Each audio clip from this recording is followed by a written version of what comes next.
El asesinato existe desde tiempos inmemoriales. Y también el afán por encontrar a los asesinos. Cuando la labor detectivesca y la ciencia se unen, nacen nuevas herramientas forenses. 1915, estado de Nueva York. Un jornalero se encuentra con una escena espantosa. 2 personas muertas a balazos. Por el arma homicida, el jornalero se convierte en el principal sospechoso de asesinato. Alguien tenía que establecer un vínculo entre el arma y la escena del crimen. Para resolver el caso, los investigadores recurren a un nuevo campo forense: la balística. La ciencia forense moderna, como la identificación de armas de fuego, sencillamente no existía. ¿Podrán los pioneros de esta incipiente ciencia usar las marcas distintivas de las balas para descubrir la verdad? 87 años después, la balística moderna se enfrenta a un reto de vida o muerte cuando un francotirador siembra el terror en Washington, D.C. El pánico se apoderó de toda el área metropolitana de Washington. La mejor forma de atrapar a este brutal asesino en serie es examinar las balas extraídas de las víctimas. Debíamos ponernos a trabajar con ellas inmediatamente. Necesitábamos la información balística para poder relacionar los asesinatos.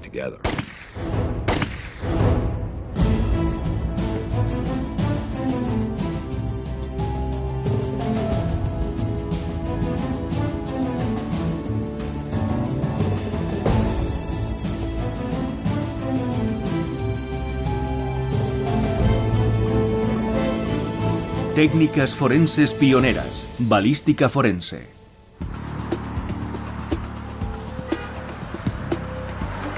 Hay tráfico intenso en la vía de circunvalación del sur de Washington.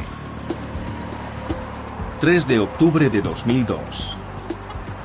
Los residentes del área metropolitana de Washington se enfrentan a su dosis diaria de atasco en las vías de circunvalación de la capital, ignorando que sus preocupaciones cotidianas están a punto de ser barridas por una ola de terror.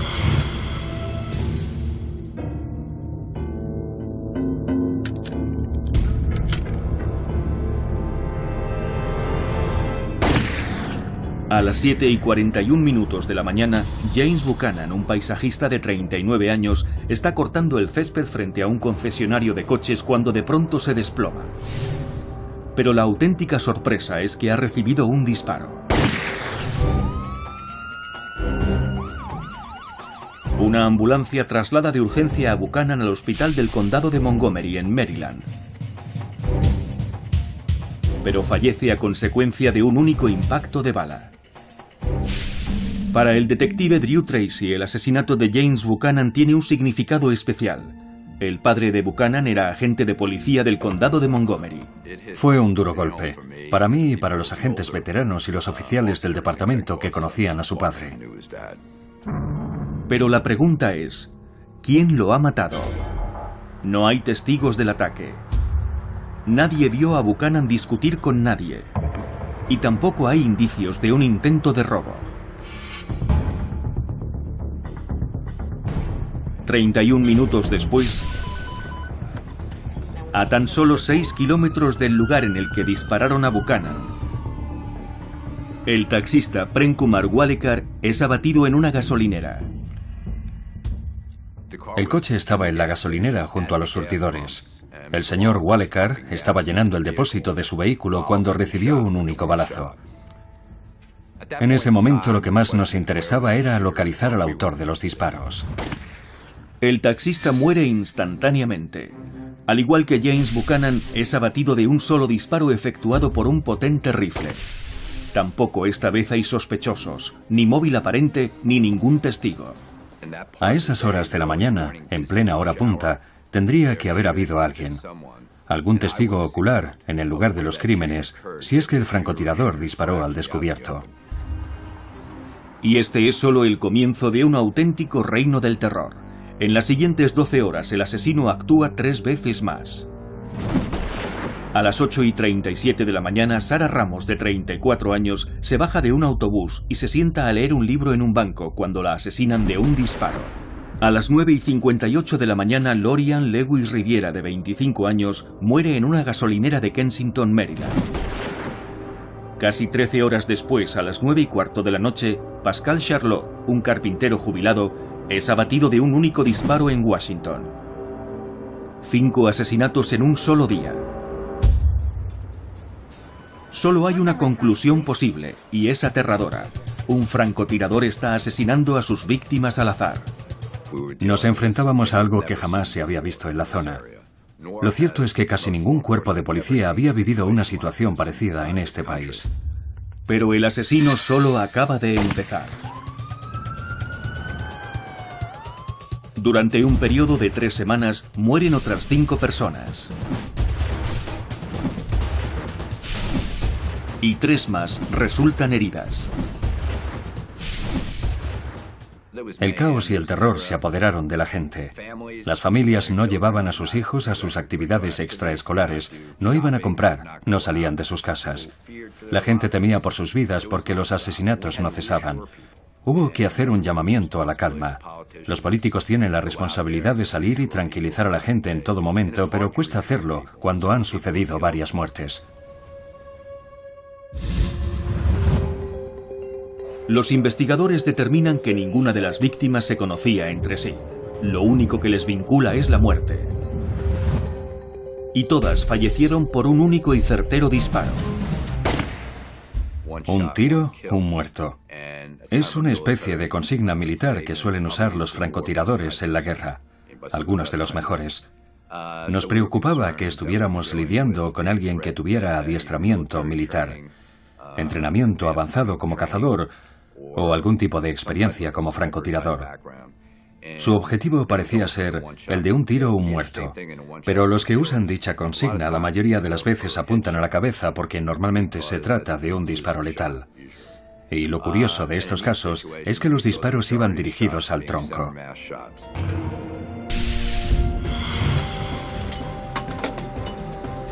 Dependiendo del calibre y de la cantidad de pólvora utilizada, una bala de un rifle de alta velocidad puede viajar a una velocidad de 600 a 1200 metros por segundo.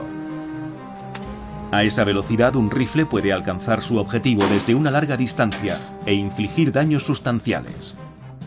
Ahora los detectives del caso del francotirador necesitan saber si el mismo rifle de alta velocidad es el responsable de todos los asesinatos. Y las balas de las víctimas son la única prueba con la que cuentan los investigadores. Necesitábamos la información balística para poder relacionar los asesinatos, y posteriormente se necesitarían como pruebas físicas para fundamentar el caso. Cada segundo es crucial para atrapar al asesino o asesinos, y la balística será el elemento clave para resolver este caso. La balística forense es la ciencia que sirve para identificar y relacionar las balas con las armas empleadas en los crímenes. Constituye una de las herramientas más importantes en la lucha contra el crimen. Esta ciencia se ha probado y testado en laboratorios y lleva décadas siendo empleada en los tribunales. Y los conceptos básicos de la balística tienen su origen en el siglo XIX.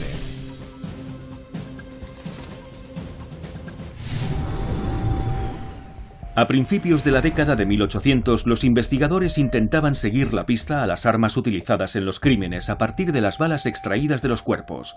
Usaban la forma y el tamaño de las balas para averiguar ciertos detalles, como por ejemplo el calibre del arma empleada. Este uso primitivo de la balística se puso a prueba durante la Guerra Civil estadounidense tras la muerte del general confederado Stonewall en una batalla. La investigación sobre su muerte arrojó un resultado sorprendente. La bala mortal provino de un rifle confederado. Resultó que Jackson había muerto víctima de fuego amigo. En 1895, Alexander Lacassagne, un pionero en el análisis de las salpicaduras de sangre, toxicología y otras disciplinas forenses, se convierte en el primer científico en estudiar las marcas distintivas de las balas tras ser disparadas. Su tratado, La deformación de las balas de revólver, sienta las bases de la ciencia balística. Por desgracia, todavía no existía un método fiable para establecer el vínculo entre un arma de fuego específica y una bala determinada, pero eso estaba a punto de cambiar. Una innovación diseñada para aumentar la precisión de las armas de fuego produjo un efecto colateral sorprendente que abrió la posibilidad de rastrear el origen de las balas. Todo gracias a un proceso llamado estriado. Los fabricantes de armas se percataron de que los proyectiles que viajaban girando en espiral alcanzaban sus objetivos con mayor precisión, igual que un balón de rugby. Para crear ese efecto giratorio en un arma, grabaron surcos o estrías en el cañón, con el fin de que la bala rotase en vez de salir disparada directamente. No obstante, tendrían que pasar algunos años más para que alguien reparase en el hecho de que el estriado hacía algo más que mejorar la precisión. Los surcos grabados en el cañón dejaban una marca distintiva en cada bala. Una marca tan única como una huella dactilar. Año 1915. El condado de Orleans, en el estado de Nueva York, es una apacible comunidad agraria situada en la orilla sur del lago Ontario. El día 22 de marzo, antes de despuntar el alba, el jornalero alemán Charles Stillow se levanta para iniciar sus tareas diarias. Charles Stillow era un inmigrante alemán. Trabajaba como jornalero con un contrato de servicio por un año y realizaba distintas tareas y trabajos, como recoger manzanas, arar la tierra o alimentar a los animales. Y al finalizar el año, era como cualquier bracero asalariado, que va cambiando de un empleo a otro. Ocupaba siempre el puesto más bajo en la escala laboral. De pronto Stillow oye un grito. Cristales rotos. Y un disparo. Cuando salió por la puerta delantera, sus pies tropezaron con algo. Todo estaba muy oscuro. Miró hacia el suelo y vio a una mujer tendida. Era el ama de llaves de la granja de los Phelps. Se llamaba Margaret Walcott. Margaret Walcott yace en medio de un charco de sangre. Ha recibido 3 disparos, pero no es la única víctima. Stillow se dirige a la casa principal, donde vive su jefe, Charles Phelps. Se acercó a la casa con mucha cautela. La rodeó por un lado y vio que la puerta de la cocina estaba abierta. Cuando entró en la cocina, vio a Charles tendido en el suelo y uno de sus pies mantenía entreabierta la puerta. Lo miró y Phelps todavía respiraba, pero estaba inconsciente. Respiraba con mucha dificultad. Phelps muere sobre el suelo de la cocina, justo donde Stillow lo ha encontrado. La policía local acude a investigar la escena del crimen. Cuando los investigadores registraron la casa de Phelps, observaron que alguien había revuelto todo su dormitorio. A los pies de la cama había un buró con todos los cajones abiertos. Era allí, según declaró su sobrino Melvin Jenkins, donde Phelps guardaba siempre el dinero, pero no había nada. Pensaron que sería un vulgar robo. Los investigadores barajan la hipótesis de que Phelps pudiera haber sorprendido al ladrón y que tras producirse un forcejeo, tanto él como Walcott acabaron muertos. Sin embargo, la policía halla la declaración de Stillow confusa y contradictoria. Enseguida empiezan a considerarle un posible sospechoso, así que deciden interrogarle a fondo. Le acribillaron literalmente a preguntas. No se anduvieron por las ramas. Le preguntaron directamente si poseía armas y él respondió que no. Los agentes interrogan al sospechoso durante 2 días, sin dejarle comer ni dormir, y siguen presionándole sin cesar con preguntas directas, hasta que por fin Stillow hace una sorprendente confesión. Confesó que no había dicho la verdad. Y la confesión más importante fue que efectivamente poseía un revólver del calibre 22. No solo posee un arma, sino que su calibre coincide con el de la bala que mató a su jefe. Pero los policías buscan algo más que una posible coincidencia. Quieren una confesión. Le tuvieron sin dormir y sin apenas comer. Fueron implacables. Hasta que por fin, tras horas de interrogatorio, la policía obtiene lo que busca. Stillow hizo una declaración en la que reconocía que había matado a Charles Phelps y a Margaret Walcott. Charles Stillow es acusado de doble asesinato y enviado a prisión a la espera de celebrarse juicio.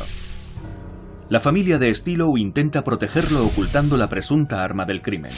Pero cuando la policía finalmente la encuentra, está plenamente convencida de que tiene en su poder la prueba crucial en un caso sin fisuras.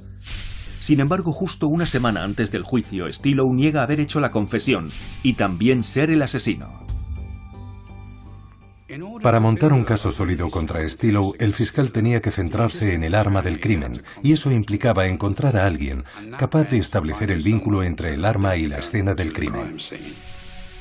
Pero esa circunstancia hará que los investigadores, los fiscales y Charles Stilow se embarquen en un tortuoso viaje lleno de falsedades, técnicas forenses pioneras y pruebas balísticas que podrían marcar la diferencia entre la vida y la muerte. Por primera vez en la historia, el éxito o el fracaso de un caso de asesinato va a depender de una nueva ciencia, la balística forense. Los detectives que investigan un doble asesinato cometido en 1915 confían en que un avance revolucionario en la tecnología de las armas de fuego pueda ayudarles a condenar al jornalero Charles Stilow. En 1915, lo que podríamos considerar como una ciencia forense moderna, es decir, la identificación de armas de fuego, sencillamente no existía. Pero eso está a punto de cambiar. Los surcos añadidos en el interior de los cañones no solo mejoran la puntería y la precisión de las armas de fuego, sino que dejan una marca única en cada una de las balas que disparan. Pero nadie ha usado esas marcas como pruebas hasta que entra en escena un hombre llamado Albert Hamilton, que había publicado un libro muy popular sobre temática forense, y como perito judicial gozaba de gran reputación por mantener la calma bajo presión. Albert Hamilton se publicitaba como experto forense en varios campos, como armería, grafología y toxicología, entre otros. Hamilton utilizará los últimos avances en la fabricación de armas para ayudarle a identificar las balas de la pistola. La clave para la identificación de las armas de fuego consiste en comparar una bala de prueba con la bala encontrada en la escena de un crimen para saber si ambas fueron disparadas con la misma arma. Cada fabricante usa su propia técnica para labrar los cañones de sus armas, creando los llamados campos y surcos. Los campos del cañón son las partes sobresalientes, y los surcos las hendiduras labradas entre dichos campos. Los campos y los surcos obligan a la bala a salir girando en espiral y la mantienen estable durante la trayectoria, pero también dejan minúsculas marcas en cada bala que atraviesa el cañón. Esas marcas pueden ayudar a los expertos en balística a identificar fácilmente el modelo y calibre del arma de la que proceden. Y si se examina más de cerca, también se pueden hallar minúsculas imperfecciones microscópicas en dichos campos y surcos. Sus ásperos bordes dejan marcas conocidas generalmente como estrías o estriaciones en cada bala que sale del arma de fuego. Y si las estriaciones o marcas dejadas por un cañón de cada proyectil son idénticas, podemos asignar la bala de la escena de un crimen al cañón de un arma determinada y, por lo tanto, identificar el arma de un crimen. Pero en 1915 todavía no se ha hecho nada por el estilo. Demostrar que las balas de la víctima salieron de la pistola del sospechoso no será tarea fácil. Las marcas de las balas son casi imperceptibles y las diferencias entre distintas armas mínimas. Para poder cotejar las balas, Albert Hamilton necesitará emplear lo que se conoce como microfotografías. Se trataba de primeros planos muy detallados. Encontró lo que él llamó 9 arañazos distintivos en las balas. Según Hamilton, los arañazos de sus balas de prueba coinciden con los de las balas halladas en la escena del crimen. Y eso, sostiene Albert Hamilton, solo puede significar una cosa. La pistola de Charles Stilow había matado a Charles Phelps y a Margaret Walcott. Hamilton insiste en que ha demostrado que la pistola de Stilow fue el arma utilizada en el crimen. Y con ello no solo ha ayudado al fiscal a fundamentar el caso contra Stilow, sino que ha creado una nueva rama de la ciencia forense. El fiscal utiliza esta prueba pionera como prueba en el juicio contra Stilow. La participación de Albert Hamilton en el caso fue bastante problemática para la defensa, porque no contaba con ningún otro experto que pudiese contradecir su testimonio. Y el hecho de que Stilow poseyera un revólver del calibre 22 se lo puso muy fácil al fiscal. El jurado sopesa las pruebas balísticas incontrovertibles de Hamilton y comienza a deliberar. La credibilidad de esta nueva ciencia, así como la vida de Charles Stillow, penden de un hilo.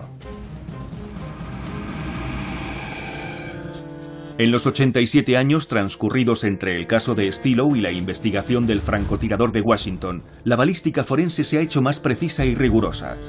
Los potentes microscopios de electrones permiten a los investigadores estudiar las balas con mucho mayor detalle. Pero en octubre de 2002 no sirve de mucho consuelo para los detectives que siguen buscando al escurridizo francotirador de Washington. En el espacio de 3 semanas el francotirador se ha cobrado 10 vidas y ha provocado el caos en el área metropolitana de Washington. Cundió el pánico. El pánico se apoderó de toda el área metropolitana de Washington. Hubo personas que fueron asesinadas mientras estaban comprando, otras que murieron mientras estaban echando gasolina. La gente temía por sus vidas porque los asesinatos no cesaban. La línea telefónica establecida para que el público proporcione pistas a la policía no da abasto. Muchas personas afirman haber visto una furgoneta blanca abandonando los lugares donde se produjeron varios asesinatos. La policía comienza a parar furgonetas blancas por toda el área metropolitana de Washington, pero sin ningún resultado. Los investigadores carecen de testigos oculares y de sospechosos. Lo único que tienen por ahora son las balas extraídas de las víctimas.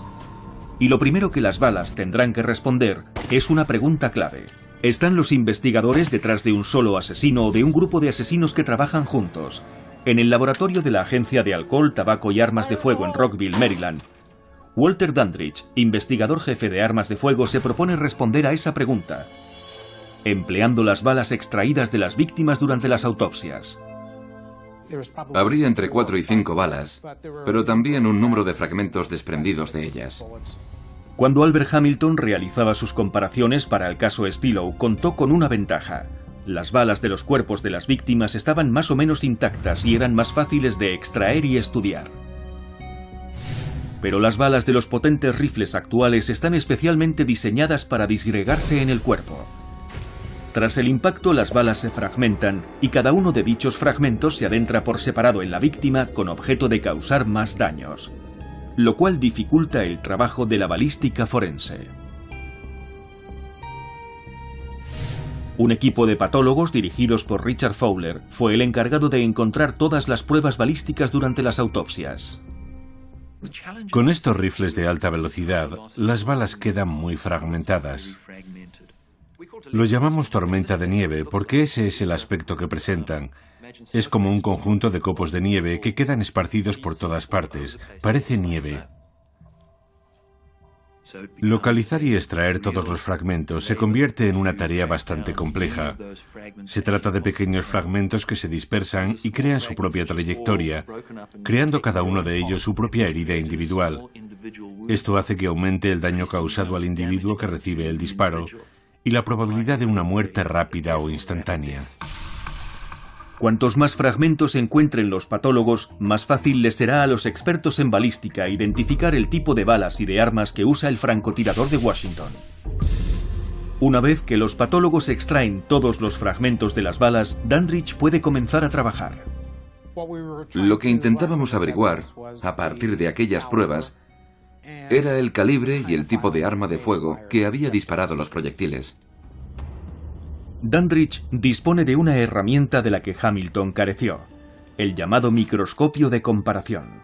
Este microscopio constituye un gran avance, porque permite a los científicos comparar dos balas yuxtaponiéndolas.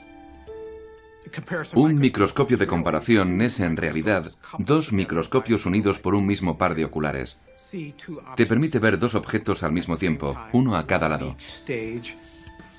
Dandridge busca las marcas dejadas por los campos y los surcos en las balas y las estrías más pequeñas.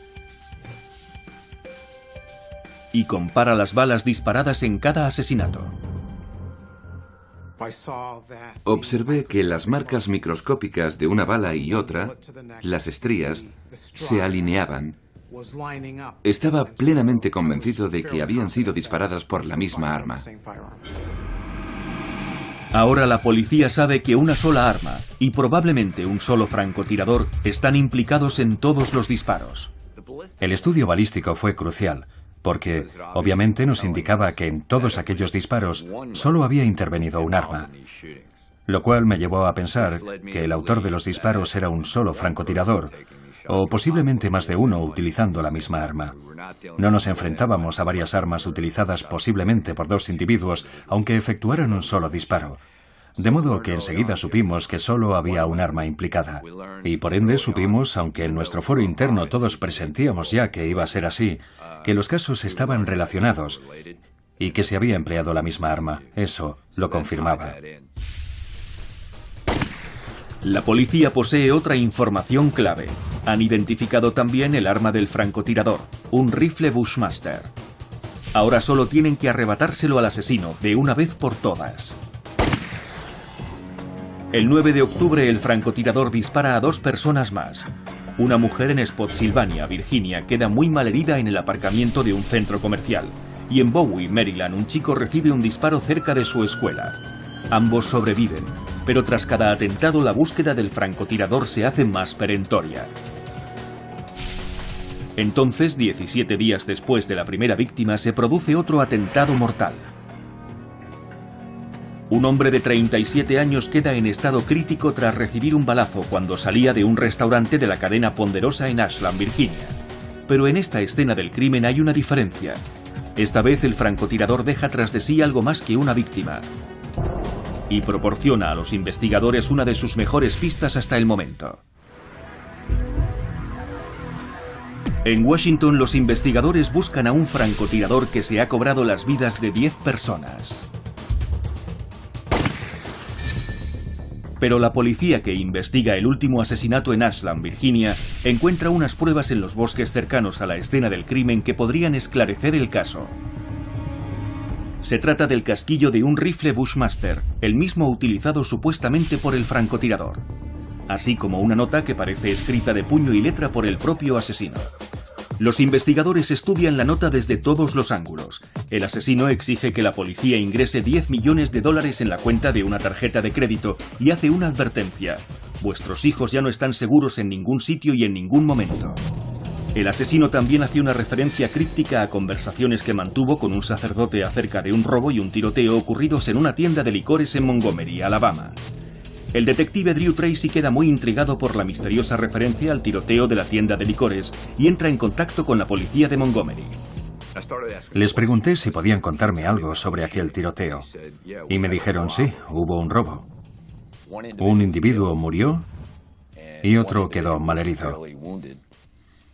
Cuando les pregunté acerca del calibre del arma utilizada, me dijeron que había sido una pistola del calibre 22. Y pensé, una pistola del 22 no encaja con las pistas que tenemos. ¿A qué viene todo esto? Parece un callejón sin salida. El calibre no es el mismo y además se trata de un arma de corto alcance. Pero entonces, ¿por qué lo menciona el asesino en su nota? Tracy indaga un poco más y averigua que el sospechoso del tiroteo de Alabama salió huyendo cuando fue sorprendido por un agente de policía que pasaba, pero en su huida dejó algo. Les pregunté si tenían alguna prueba forense y me dijeron que tenían un catálogo, una revista en la que posiblemente hubiera unas huellas dactilares. Les pregunté qué revista era y su respuesta me dejó paralizado. Me dijeron que la revista era Armalite. Armalite, un catálogo que vende rifles de asalto. El mismo tipo de arma usada por el francotirador, según han demostrado las pruebas balísticas. Cuando oí aquello, estaba seguro de que habíamos dado con algo importante. La policía de Alabama envía la revista al laboratorio del FBI, consciente de que las posibilidades son muy remotas. Nadie sabe todavía si las muertes de la tienda de licores están relacionadas con el francotirador de Washington. Los técnicos del laboratorio extraen una huella de la revista, pero se sorprenden al descubrir que no pertenece a ningún tirador del ejército, ni a una persona con un largo historial delictivo. La huella pertenece a un inmigrante ilegal de 17 años llamado Lee Boyd Malvo.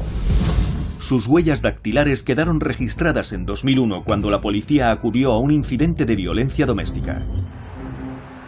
Valiéndose de la huella, la policía localiza a Malvo en el estado de Washington, a miles de kilómetros de la ola de asesinatos de la ciudad de Washington. Nada parece encajar, pero los detectives deciden seguir el rastro de las pruebas y embarcan en el siguiente vuelo rumbo al estado de Washington. Las pruebas balísticas han proporcionado a los investigadores las primeras pistas sobre el francotirador. Pero en 1915 la ciencia balística está dando sus primeros pasos. Su primera gran prueba es el caso de Charles Stillow. Stillow, un jornalero, está acusado de matar a su jefe, Charles Phelps, y a su ama de llaves. Sirviéndose de balas de prueba y de las balas de la escena del crimen, el testigo pericial Albert Hamilton afirma haber establecido la coincidencia entre el arma de Stillow y el arma del crimen.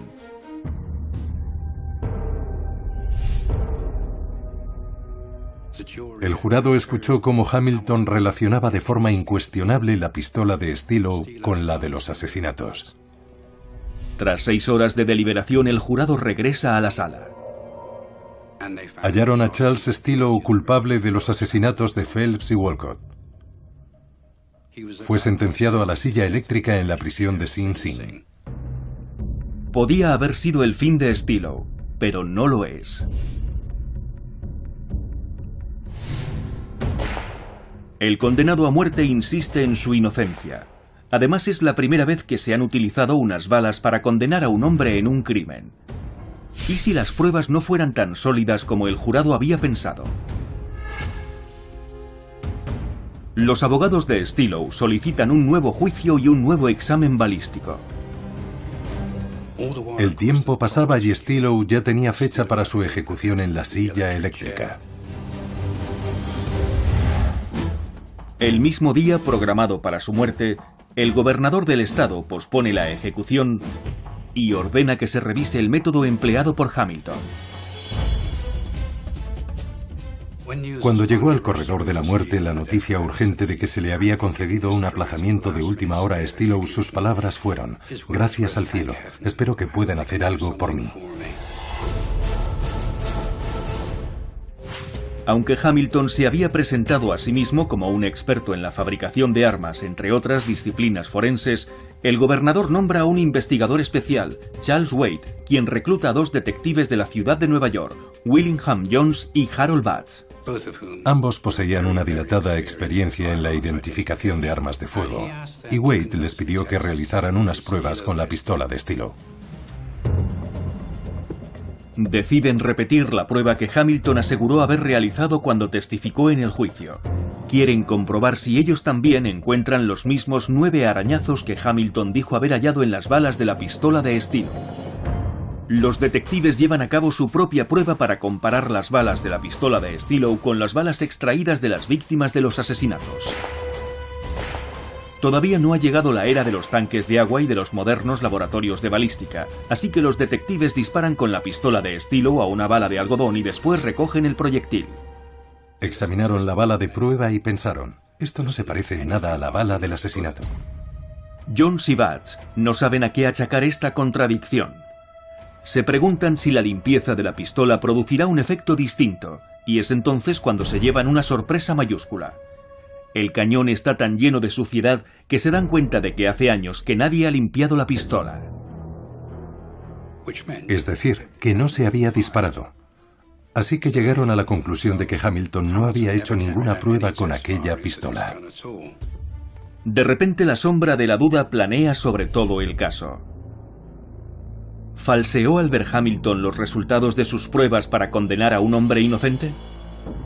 Solo hay una forma de saberlo: emplear el mismo método que se supone que Hamilton había usado contra Stillow. Las balas usadas en el crimen no parecen coincidir con las de la pistola de Stillow, pero todos quieren estar completamente seguros. Para realizar un análisis más científico, Charles Wade pidió a un hombre llamado Max Poser que examinase las pruebas, las balas mortales y la pistola. Poser llevará a cabo una revisión más exhaustiva de todos estos elementos, usando potentes lentes para fotografiar las pruebas. El destino de Charles Stillow depende de los resultados de este test. ¿Será finalmente exculpado o enviado de nuevo al corredor de la muerte? Las pruebas balísticas utilizadas para condenar a Charles Stillow están de nuevo bajo el microscopio. Un nuevo equipo de investigadores cree que el reo puede haber sido condenado aportando pruebas falsas. El científico Max Poser va a comparar las balas de prueba de la pistola de Stillow con las balas extraídas de las víctimas. Y ve algo que Hamilton dejó pasar por alto. Cuando examinó las balas mortales, cada una poseía una marca distintiva, que sugería que el estriado del cañón de la pistola que disparó las balas tenía una deformación.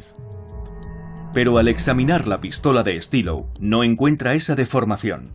El estriado de la pistola de Stillow tiene sus propias marcas distintivas, pero son muy distintas. Y dado que el cañón del revólver de Charles Stillow no pudo haber creado esa marca, Poser descartó la posibilidad de que los asesinatos se hubieran cometido con esa arma. La supuesta prueba de Hamilton era un embuste. Pero el estriado de la pistola de Stillow ha dejado también su propia marca distintiva, lo que demuestra que cada juego de balas posee su propia rúbrica, solo que en este caso ambas no coinciden. Es un enorme avance para la balística, ya que demuestra que las marcas de una pistola pueden ser suficientes para declarar a un hombre culpable o, en este caso, inocente. Lo que Jones y Batts descubrieron hizo trizas el testimonio de Hamilton durante el juicio. Él no había probado la pistola, simplemente se había presentado en el juzgado con unas fotografías y unas balas viejas. Hamilton había mentido, había cometido perjurio y había convencido al jurado porque en aquellos tiempos nadie sabía gran cosa sobre la identificación de armas de fuego. Hamilton continuó ofreciendo sus expertos servicios durante algún tiempo, hasta que finalmente su carrera se hundió cuando se ofreció a comparecer como testigo tanto de la defensa como de la acusación en el mismo juicio, simplemente al mejor postor.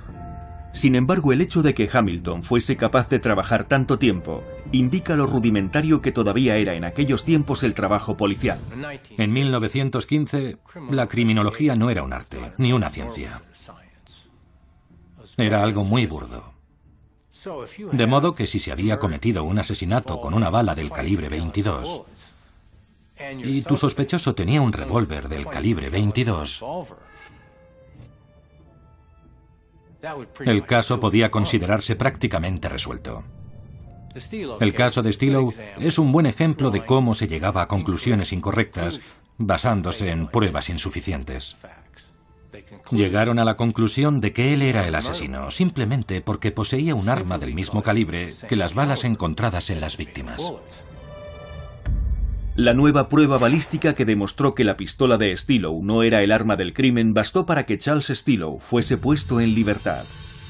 Sin esta revisión de las pruebas balísticas, un hombre inocente habría acabado en la silla eléctrica. A pesar de todos sus errores, el caso de Stillow sirvió de plataforma de lanzamiento de la balística forense moderna. En 1925, 10 años después del caso de Stillow, Charles Wade, Calvin Goddard, Philip Gravel y John Fisher fundan el Departamento de Balística Forense, el primer laboratorio del mundo dedicado en exclusiva a la identificación de armas de fuego. En la década de 1970, los expertos en balística comienzan a utilizar potentes microscopios de electrones, lo que les permite ver y analizar las balas con mucho mayor detalle. Y una década después, el FBI publica su Archivo General de Características de Estriado, un archivo que contiene los patrones de campos y surcos de todas las armas de fuego fabricadas, lo que facilita mucho a los científicos forenses la identificación de las balas según su procedencia. Y cada uno de estos avances tecnológicos aumenta la certidumbre en los tribunales. Sin embargo, a los detectives de Washington que andan a la caza del francotirador aún les queda mucho para llegar a ese punto. Disponen de la huella dactilar de un posible sospechoso, Lee Boyd Malvo, a quien han localizado en Tacoma, Washington, pero eso es lo único que tienen. Averiguaron que Lee Boyd Malvo vivía en una casa de la organización caritativa Lighthouse Mission, con otro individuo llamado John Muhammad. John Muhammad, un nombre que les suena a los investigadores y que les hace recordar la línea telefónica que habían abierto al inicio de los atentados. alguien que se identificó como señor Holmes había llamado para advertir sobre un hombre llamado John Muhammad.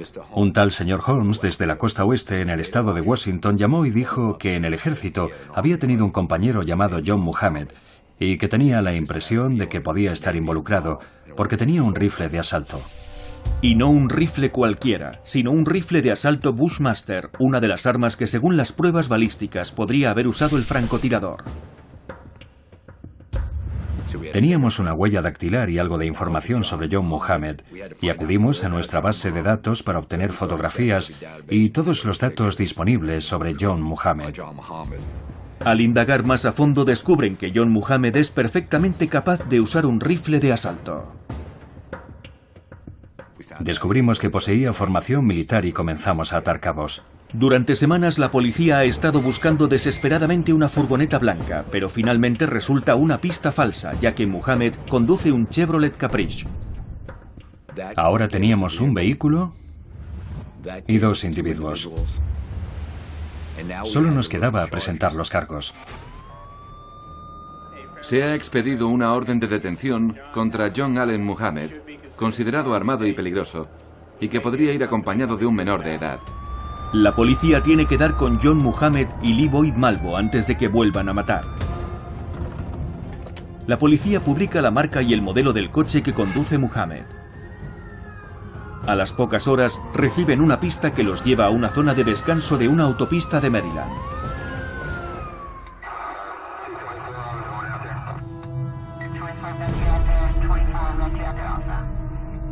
La policía localiza el Caprice, irrumpe en la zona de descanso y detiene a ambos sospechosos, John Muhammad y Lee Boyd Malvo. Enseguida descubren que no solo se trata de un vehículo de huida, sino que forma parte esencial de la ola de crímenes. El asiento de atrás puede reclinarse para acceder al maletero. Desde allí Muhammad podía disparar a sus víctimas a través de un orificio practicado justo encima de la matrícula del coche. Con los francotiradores ocultos en el coche y la dificultad de percibir el sonido de un disparo de rifle en la distancia, los francotiradores habían ideado lo que parecía ser el crimen perfecto. Sin embargo, solo hizo falta un puñado de pruebas, las balas alojadas en las víctimas y una huella dactilar en una revista, para desenmascarar a los asesinos. Y ahora una última prueba podría significar su perdición. Bajo el asiento del coche de Muhammad, la policía encuentra la que podría ser el arma de los crímenes, un rifle de asalto Bushmaster 223.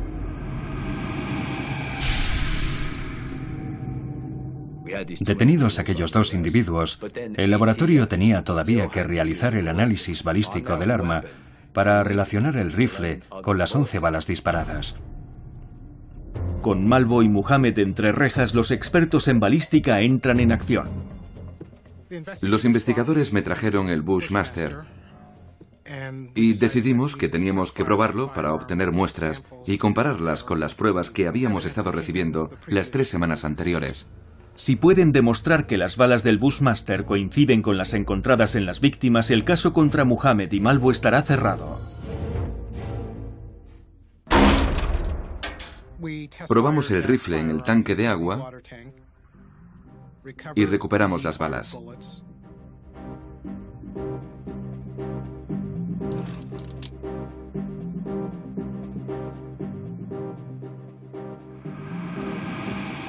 Dandridge compara los campos, los surcos y las estrías de sus balas de prueba con los de las balas extraídas a las víctimas. Mientras, Tracy y el resto de investigadores esperan. Recuerdo que aguardaba impaciente aquella llamada telefónica y parecía que nunca iba a llegar, pero al final la recibimos.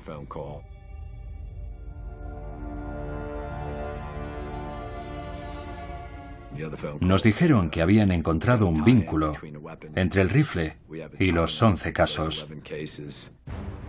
El rifle Bushmaster 223 coincide con las balas encontradas en todos los atentados del francotirador. En ese momento, supimos que teníamos el arma. La habíamos identificado, al igual que las marcas de los disparos efectuados anteriormente con esa misma arma. Lo único que sabía era que ya la teníamos y que las balas se habían disparado con ese rifle. La relación entre las balas es tan concluyente como si hubieran encontrado las huellas dactilares del asesino en la escena del crimen. Según los resultados de las pruebas forenses, el rifle encontrado en el vehículo ocupado por Muhammad ha sido identificado como el arma de los asesinatos. Con el Bushmaster identificado como el arma usada por el francotirador de Washington y Malvo y Muhammad a buen recaudo, la pesadilla del área metropolitana de Washington ha terminado. La gente estaba muy asustada, incluidos los niños. Durante aquellos 22 días la vida cambió. Esos dos individuos cambiaron las vidas de millones de personas de la zona. Y eso era en parte lo que pretendían. Querían sembrar el caos y provocar una controversia. Actuaron en zonas distintas porque querían provocar un conflicto político, así como un enfrentamiento entre los diferentes cuerpos de policía. Querían dispersar a las fuerzas policiales para que no hubiera ninguna concentración de agentes en una zona determinada. Por eso se desplazaban de un sitio a otro, para provocar que nos dispersáramos. El juicio comienza en octubre de 2003 y las pruebas balísticas constituyen el elemento clave del caso de la Fiscalía contra Malvo y Muhammad. Muhammad es condenado y sentenciado a muerte. En noviembre de 2009 es ejecutado mediante la inyección letal. Leaboyd Malvo se declara culpable y en la actualidad cumple condena por 6 cadenas perpetuas en una prisión de Virginia. Desde el año de los atentados del francotirador de Washington, la identificación balística se ha hecho aún más precisa. El sistema de identificación balística, conocido como IBIS, se sirve de sofisticados equipos electrónicos y de tecnología óptica para digitalizar y cotejar imágenes de casquillos y proyectiles encontrados en escenas de crímenes. La base de datos nacional del IBIS proporciona a todos los investigadores de Estados Unidos acceso a pruebas balísticas de casi todos los crímenes conocidos perpetrados con armas de fuego, y les ayuda a compartir información y a llevar a más criminales ante la justicia. En la actualidad, los expertos en balística usan imágenes tridimensionales para crear modelos topográficos y medir cuantitativamente el área superficial de una bala, lo que les permite realizar comparaciones todavía más precisas. Las últimas novedades de la tecnología de armas de fuego del siglo XXI han producido armas que usan sensores biométricos, capaces de medir la forma en que una persona agarra el arma para que únicamente su dueño pueda apretar el gatillo. Con cada avance tecnológico, la balística forense gana en eficiencia a la hora de atrapar a los criminales.